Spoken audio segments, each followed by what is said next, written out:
348, bangga pada Mama. Azalea mengernyit saat Nena mengajaknya pergi ke sebuah pusat pembelanjaan. Dia ingin bertanya tentang tujuan ibunya, tapi tidak jadi karena Nena terlihat celingukan seolah mencari seseorang. Akhirnya, Azalea berjalan di belakang Nena seraya memendam rasa penasarannya. Apa dia sudah datang? Nena masuk ke sebuah toko kue dan bertanya pada pemilik toko. Wanita yang Nena tanya menggeleng. Dia terus memperhatikan jam tangannya. Wajahnya nampak resah, membuat Azalea semakin penasaran dengan tujuan ibunya mengunjungi toko kue tersebut. Nena, kamu yakin dengan rencanamu? Aku takut dia curiga dan malah membatalkan pesanannya. Aku bisa rugi banyak, tutur wanita itu. Nena mengibaskan tangan. Tenang saja, kalau sampai dia membatalkan pesanannya aku yang akan bertanggung jawab. Hah, terserah kamu saja. Dari dulu, kamu memang nekat dan keras kepala, ujar wanita itu. Azalea diam memperhatikan mereka berdua. Kedua wanita itu nampak akrab. Dari cara mereka berbicara Azalea yakin, ibunya dan pemilik toko pasti sudah berteman lama. Ayo kita duduk. Azalea terperanjat saat Nena menepuk bahunya dan berjalan melewatinya. Dia pun buru-buru menyusul ibunya. Nena melirik Arumi, sahabatnya. Rum, 2 gelas es jeruk ya. Banyakin es batunya, pinta Nena. Wanita pemilik toko yang bernama Arum memutar mata. Ini toko kue, bukan kafe. Tidak ada es jeruk, adanya seduhan kopi dan coklat saja. Itu di depan tokomu ada kafe, kamu order es jeruk dari sana saja. Ayolah, aus nih, panas. Pinta Nena ngeyel seraya mengibaskan tangan ke wajahnya. Arumi menoyor kepala Nena. Kamu itu benar-benar, sekalinya berkunjung merepotkan. Arumi berbalik pergi dengan wajah merengut. Nena terkekeh. Jangan lupa butter cake vanila 1 bulat besar, ya, pintanya setengah berteriak. Nampak, Arumi mengacungkan jempol tanpa membalikkan tubuhnya. Nena melirik Bella yang dari tadi memperhatikannya. Butter cake vanila di sini enak.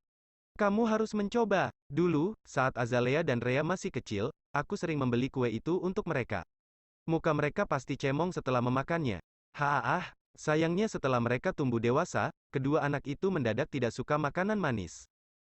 Wajah Nena terlihat sendu mengenang masa kecil kedua putrinya. Nampak, kerinduan yang kentara dalam sorot matanya. Azalea tersenyum, tanpa menimpali ocehan ibunya. Dia ingat kue yang ibunya maksud. Dan memang benar dirinya tidak lagi banyak memakan makanan manis setelah dewasa. Azalea ingin menjaga penampilannya agar tetap menarik. Apa pemilik toko ini teman Anda? Tanya Azalea mengungkapkan rasa penasarannya. Nena mengangguk. Kami berteman sejak SMP. Azalea diam. Tidak berani bertanya apapun lagi. Takut malah ibunya merasa risih. Walau sebenarnya, dia penasaran dengan masa muda ibunya. Tak lama, Arumi datang dengan membawa 2 gelas es jeruk dan 1 bulat butter cake vanila. Nena memberikan sendok pada Azalea, lalu mereka pun makan dalam satu piring yang sama. Azalea menelan kue yang dimakannya dengan susah payah. Menahan haru yang menyelimuti hatinya. Dia teringat masa kecilnya dengan Rhea. Sekilas, Azalea melirik kursi kosong di sampingnya. Andai kamu ada di sini bersama kami, batin Azalea. Akhirnya dia datang. Perhatian Azalea teralihkan saat mendengar seruan Nena. Matanya nampak bersinar. Azalea menoleh, melihat ke arah ibunya memandang. Keningnya mengernyit begitu melihat Meilani yang baru memasuki toko. Nyonya Anda ke sini untuk... Tunggu di sini, aku harus menemui seseorang. Belum sempat Azalea menuntaskan kata-katanya, Nena lebih dulu pergi. Azalea bingung, harus menyusul ibunya atau tetap diam seperti perintahnya. Tapi, mengingat Meilani yang tidak akan suka melihatnya, Azalea pun memutuskan untuk tetap duduk di tempatnya. Hai Mei, aku tidak menyangka kita akan bertemu di sini. Mengejutkan sekali, sapa Nena basa-basi. Bibirnya tersenyum lebar menyembunyikan rasa gugupnya. Sebenarnya, tujuan Nena datang ke toko itu memang untuk menemui Meilani. 2 hari lalu, Arumi memberitahu bahwa tokonya mendapat pesanan kue untuk pernikahan cucu kedua keluarga Atmaja. Kemudian, dia juga bercerita bahwa Meilani kembali memesan kue untuk acara syukuran calon cucunya. Karena itu, Nena meminta tolong pada Arumi untuk memberinya kabar jika Meilani akan datang lagi ke tokonya. Nena ingin mendekati Meilani. Dia juga ingin ikut membantu persiapan acara 7 bulan Rhea. Kenapa kamu ada di sini? Meilani menatap sinis Nena. Dia melirik Arumi. Apa dia memesan kue di tokomu juga? Arumi nampak tegang. Dimelirik Nena sekilas, lalu tersenyum kaku. Kami berteman. Kebetulan, tadi aku sedang jalan-jalan. Jadi, aku mampir ke sini. Senang bertemu denganmu di sini Mei, potong Nena. Arumi melotot. Secara tidak langsung, jawaban Nena menerangkan bahwa dirinya sudah membocorkan kedatangan Meilani. Tapi aku tidak suka bertemu denganmu, dengus Meilani. Dia menatap Arumi dengan wajah sinis. Aku menyesal sudah mempercayaimu. Arumi tidak salah. Aku yang memaksanya bicara, sela Nena. Dia tahu, tidak mudah membohongi keluarga Atmaja. Karena itu, Nena memilih jujur. Tidak Idak mau memperumit hubungannya dengan Meilani hanya karena sebuah kebohongan. Aku hanya ingin membantu persiapan acara cucuku Mei. Tidak bisakah kamu mengizinkan aku melakukannya? Cucu, dengus Meilani. Apa kamu lupa dengan janjimu untuk tidak mendekati Rea lagi? Berang Meilani. Dan apa kamu tega memisahkan seorang ibu dari putrinya? Balas Nena dengan capat, membuat Meilani bungkam. Nena menatap Meilani dengan tatapan memelas. Mei, kita sama-sama seorang wanita dan juga seorang ibu. Aku tahu, kamu bisa memahami perasaanku. Apalagi, sebentar kamu juga akan mendapatkan cucu dari Franz. Tentunya kamu ingin memberikan yang terbaik untuk cucu dan menantumu. Begitulah perasaanku saat ini, aku ingin memberikan yang terbaik untuk putri dan cucuku. Tolong Mei, libatkan aku untuk persiapan acara cucuku. Meilani menggertakkan gigi. Andai Nena tidak berkata dengan memelas sudah pasti akan lebih mudah menolak permintaannya. Tapi, raut wajah Nena membuatnya tidak tega. Dan semua yang Nena katakan benar. Sebagai seorang ibu dan calon nenek, Meilani ingin yang memberikan yang terbaik untuk Nena dan Rea. Karena itu, dia sendiri yang turun tangan menyiapkan segalanya. Mei, aku mohon, Nena memegang bahu Meilani. Namun, tidak ada reaksi. Nena tidak menyerah. Apa perlu, aku bersujud di kakimu? Aku akan melakukan itu, jika. Apa kamu gila? Meilani menarik tubuh Nena yang sudah luruh di atas lantai. Matanya melotot. Kamu mau mempermalukan aku? Nena meringis. Aku hanya. Dengar, keluarga kami tidak pernah merendahkan diri di hadapan orang lain. Dan kamu, bisa-bisanya bersujud hanya untuk ikut belanja? Bodoh sekali. Bagaimana reaksi Rea jika tahu ibunya begitu lemah seperti ini? Aku malu menjadi besanmu, gerutu Meilani. Dia melangkah pergi. Nena menautkan alis. Besan. Bibirnya tersenyum. Dia melangkah menyusul Meilani. Apa aku tidak salah dengar? Kamu memanggilku besan, Mei? Meilani duduk seraya memutar mata. Dia mendelik kepada Nena. Lalu aku harus menganggapmu apa? Teman. Cih. Aku tidak sudi memiliki teman memalukan sepertimu. Nena tidak memperdulikan kata-kata kasar besannya. Dia duduk berhadapan dengan Meilani. Walau aku memalukan, tapi aku tetap besanmu. Hehe. Arumi menggelengkan kepala. Dia menghela, lega melihat Meilani dan Nena yang sekarang sudah duduk satu meja. Nena, kegilaanmu tidak pernah berubah. Untung Meilani tidak meminta bodyguardnya mengusirmu dari sini, tutur Arumi seraya melirik 4 orang pria yang berjaga di depan tokonya. Dari kejauhan, Azalea tersenyum melihat ibunya yang tengah bercakap dengan Meilani. Dia salut melihat usaha ibunya untuk mendekati Meilani. Mamah luar biasa, aku bangga jadi putri mamah, tutur Azalea dengan senyum lebar. 349, apa yang kamu sembunyikan? Rea dan Erlina minum teh seraya menikmati suasana sore. Baru saja, Erlina pulang dari kantor, dan dia langsung mengajak Rea bersantai di taman belakang. Oma, bolehkah Rea mengajak teman ke rumah? Erlina menyeruput tehnya, lalu meletakkan cangkir teh yang dipegangnya di atas meja. Teman. Rea mengangguk, bibirnya tersenyum dengan mulut dipenuhi makanan. Erlina tersenyum melihat tingkah menantunya yang kadang sedikit kekanak-kanakan. Tentu, jawab Erlina. Dia mengambil tisu, lalu mengusap ujung bibir menantunya. Ada coklat di bibirmu. Rea terkesiap. Buru-buru, dia mengambil tisu dari tangan mertuanya. Maaf, kuenya enak. Erlina tersenyum menanggapi ucapan menantunya. Dia menatap Rea dengan lekat. Apa kamu bosan sendirian di rumah? Sedikit, jawab Rea. Seharian ini, Rea memang sendirian di rumah. Erlina sibuk di kantor, Raditya dan Franz keluar mencari Pramono, sedang Meilani pergi belanja untuk mempersiapkan acara 7 bulanan. Tadinya, Rea ingin ikut bersama Meilani, namun Raditya dan keluarganya tidak mengizinkan Rea keluar rumah. Siapa temanmu? Apa Oma mengenalnya? Selidik Erlina. Tidak mau mengizinkan sembarang orang untuk menemani menantunya. Namanya Nita, Oma. Dia karyawan Atma Corp. Kalau Oma mengizinkan, Rea akan meminta Nita mengambil cuti, jawab Rea bersemangat sambil kembali menyuapkan kue coklat yang sedang dinikmatnya. Erlina diam sejenak, alisnya bertaut seolah mengingat-ingat sesuatu. Nita mantan resepsionis itu?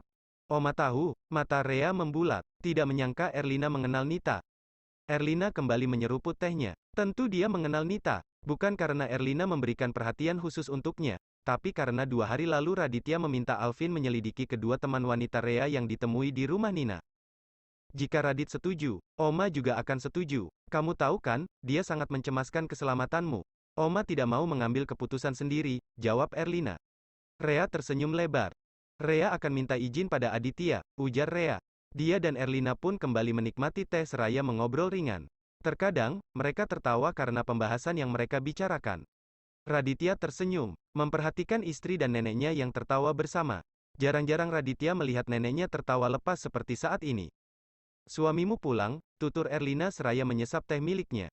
Senyumnya masih tersisa akibat mendengar cerita Raditya dan Rea saat masih bekerja di kantor.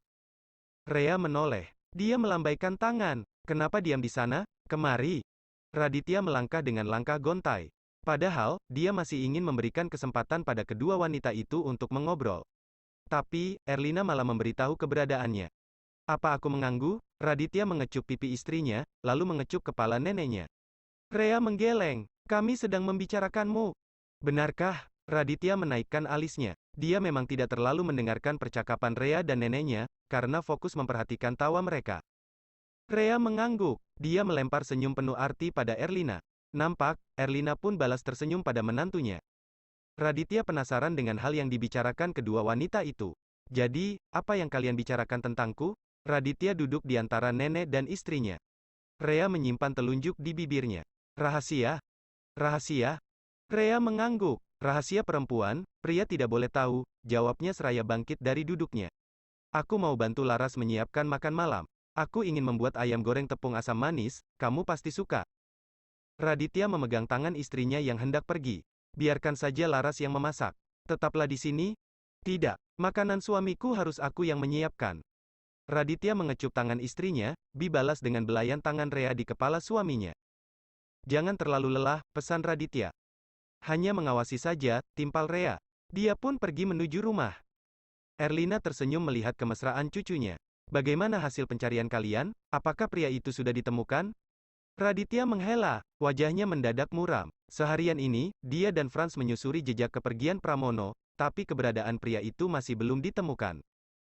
Ada tiket pesawat menuju Solo yang dipesan atas nama pria itu. Orang-orang kita sedang menyelidikinya, jawab Raditya. Mengingat hasil pencariannya, Radit merasa, pria itu tidak bertindak sendiri. Dia berhasil keluar dari hotel tanpa diketahui. Dan yang paling mengherankan, pria itu memesan tiket pesawat dengan mudah, padahal kita sudah menempatkan banyak orang kita di bandara. Erlina mengerutkan kening, ikut bingung dengan pengejaran Pramono yang tidak menemukan titik terang. Apa mungkin, dia dibantu salah satu kenalannya? Raditya mengangguk, kami pun curiga seperti itu. Franz sudah memerintahkan anak buah kita untuk menyelidikinya. Karena makan malam sudah siap, obrolan Erlina dan Raditya tidak berlangsung lama. Rea, Raditya dan Erlina pun makan malam bersama. Selesai makan malam, Rea memilih pergi ke kamar sedang Raditya masih mengobrol dengan nenek dan bibinya di lantai bawah. Bagaimana? Kamu sudah siap? Hanya 2 atau 3 hari saja. Tidak, ayolah, jangan bercanda. Bukankah dulu kamu sudah biasa melakukannya? Seingatku, kamu juga dulu sering membuntutiku kemana-mana. Langkah Raditya terhenti saat mendengar Rea yang berbicara dengan setengah berbisik. Perlahan, dia mendekati istrinya. Namun, seolah mengetahui keberadaannya Rea langsung berbicara dengan normal. Baiklah, aku kabari lagi nanti, baik. Rea memutuskan sambungan telepon. Dia berbalik, nampak Raditya sudah berada di belakangnya. Siapa yang kamu telepon? Tanya Raditya penasaran. Matanya menatap Rea dengan curiga. Rea berusaha tersenyum sealami mungkin. Walau wajahnya menampakkan sedikit kekagetan. Aku menelpon Nita. Nita, wanita kasar itu? Rea meringis. Raditya seolah menyimpan dengan pada sahabatnya. Nita bukan wanita kasar. Dia hanya orang yang bersemangat. Ada apa malam-malam kamu menelponnya? Selidik Raditya. Tidak biasanya Rea bertelpon dengan orang lain selain orang tuanya. Tidak apa-apa, kami hanya mengobrol saja. Rea mendekati suaminya, lalu bergelayut manja di lengannya. Aditya, bolehkah besok Nita berkunjung ke sini? Aku kesepian, butuh teman mengobrol. Raditya diam. Dia merasa ganjil dengan sikap istrinya. Tidak biasanya Rea mengeluh kesepian dan minta ditemani. Perasaan Raditya tidak tenang. Dia merasa Rea tengah menyembunyikan sesuatu. Aku akan meminta Tante Mei menemaimu. Kalau perlu, besok aku akan tinggal di rumah. Raditya secara tidak langsung menolak permintaan istrinya. Rea merengut. Dia kecewa. Namun, Rea tidak menyerah. Dia melingkarkan tangannya di leher suaminya. Aditya, bukankah besok kamu harus pergi lagi bersama Franz? Aku yakin, Tante Mei juga besok akan lebih sibuk karena acara 7 bulan bayi kita 4 hari lagi. Rea membelai wajah suaminya. Nita di sini hanya sampai sore saja. Tidak lama, ayolah, boleh, ya? Bujuk Rea seraya tersenyum semanis mungkin. Raditya diam. Dia bingung. Di satu sisi, besok dirinya dan Meilani memang harus pergi. Tapi di sisi lain, Raditya tidak tenang meninggalkan Rea bersama orang yang tidak Raditya kenal. Aditya, kami hanya akan mengobrol dan memasak makanan saja. Kami tidak akan pergi kemanapun. Boleh, ya? Rea kembali membujuk. Raditya semakin heran dengan permintaan istrinya yang terkesan sedikit memaksa. Namun, Raditya pun tidak tega untuk melarangnya. Karena sejujurnya, Rea hanya meminta hal kecil saja. Baiklah, tapi, aku akan meminta Nurman mengawasi kalian, jawab Raditya. Menyerah pada permintaan istrinya. Terima kasih. Rea tersenyum lebar. Dia mengecup pipi Raditya bergantian. Aku ke kamar mandi sebentar. Rea pergi tanpa menunggu jawaban suaminya. Raditya memicingkan mata. Untuk apa Rea membawa ponsel ke kamar mandi? DRTTT. Perhatian Raditya teralihkan oleh suara getar ponselnya. Raditya merogoh ponselnya, lalu menyalakan layarnya. Nampak, satu pesan baru dari Franz. Radit, Rea memintaku untuk mengizinkan Nita cuti selama 3 hari. Apa terjadi sesuatu dengannya? Raditya mencengkram ponselnya, lalu menatap ke pintu kamar mandi yang tertutup. Apa yang kamu sembunyikan dariku? Bersambung.